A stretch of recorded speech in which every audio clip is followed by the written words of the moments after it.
څو خبرې کوم. مشرانو خبرې وکړلې په تاریخ په حساب سره فرمان الله جان صاحب چې کومې خبرې وکړلې او زموږ سالار غریب صاحب چې کومې خبرې وکړلې نو د هغې د پاسه بیا خبرې کول چې دی نو دا خو ماته مناسب نه ښکاري. او صرف د دې ځای د خپلو وروڼو ته به چې څنګه زموږ ممبر صاحب لومبي نه ووایي چې زموږ مقصد صرف چې دی نو دا دی د یو بل پیژنګلو. تاریخي کتابونه چې لیکي نو زموږ په قوم کې تعلیم ډېر زیات کم دی. په دې وجه د تاریخ هر کتاب چې ته په هرې لیبرارۍ کې ګورې نو هغه به د یوسفزونه شروع شي او په شا ورپسې نه ځي چې دلته کې دلزا کوم یو قوم تېر شوی دی او هغه شاهخانه چې کوم دی یو قوم تېر شوی دی او اوس هم هغه چې کوم دی نو په دې هره ضلع کې او په هر خیبر پښتونخوا کې چې دی نو هغه پروت دی. نو زموږ د دې مشرانو زه د تنظیم سره زما 14 کال دی او مشران هم چې دی نو ډېر وخوښ شو. مقصد صرف دا دی چې په هره ضلع کې په هره تحصیل کې زموږ قوم دی زیات قوم مونږ په دې نوم باندې هم زیات چې دی نو داسې به شرمېدو. بل مونږ دا نوم چې دی نو غلط چې څنګه هغې کتابونو کې ویلي دي مونږ وایو ډله زاک. دا ډله زاک دی چې څنګه فرمان الله جان صاحب وایي دا د ډلې خلک وو دا د پټکو خلک وو خو موجوده چې کوم کتابونه نه دا دل زاک دی سپینو پټکو والا خلک دی.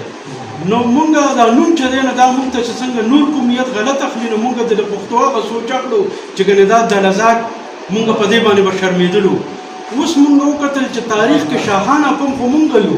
په هره ضلع زموږ په صحابه په 22 کلو کې زموږ خلک چې دی نو پراته دی او ښه صاحب جیداده پراته دی. لکه داسې د هریپور هزاره ډویژن باچا هلته کې چې کوم دی غونډ غونډ کلي ته دی چې دی نو پراته دي. داسې بیا باجوړ داسې ورپسې چترال دیره پورې زموږ قوم په هر ځای کې پروت دی. نو زموږ دلته کې د راتلو مطلب صرف دا دی چې 400 ته زه موږ په موټرۍ باندې پېښور ته ځو راځو خو 400 ته زما د په لومبي ځل باندې دلته کې راتلل او نن دلته کې مونږ ډېر زیات خوشحالي مونږ ته میلاو شوله چې مونږ ته دا خپله حجره د خپل قبیلې د خپل قوم مونږ ته حجره دا به زه د شپې ناوخته راځم ما سره به ملګري یاسي زه به ډاډه راځم چې زما ورور چې دی نو دلته کې شته دی. نو دا یو پیدا وشوله. تاسو چې څنګه وایي تاسو مونږ له د 3 کسانو نومونه راکړئ هغه به مرکز سره چې کوم دی نو په وټساپ ګروپ کې په رابطه باندې په کال کې یو ځل میټینګ کېږي کني ګرانډ جرګه زموږ په 3 کال باندې کېږي. تاسو به صرف راځئ هلته کې به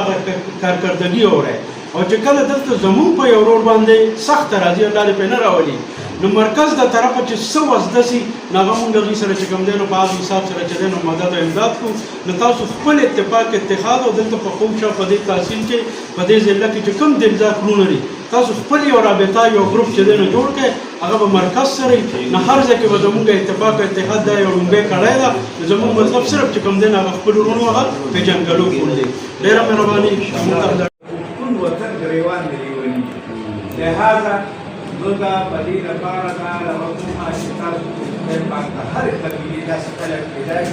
چې هغوی پښتانه دې خو داخله رايو اتفاق او اجتماعیت د خپل وخت کې الله سبحانه وتعالى او دې برکتونه کوي. زه د شاسې را مندون تقدیر او د دې په اړه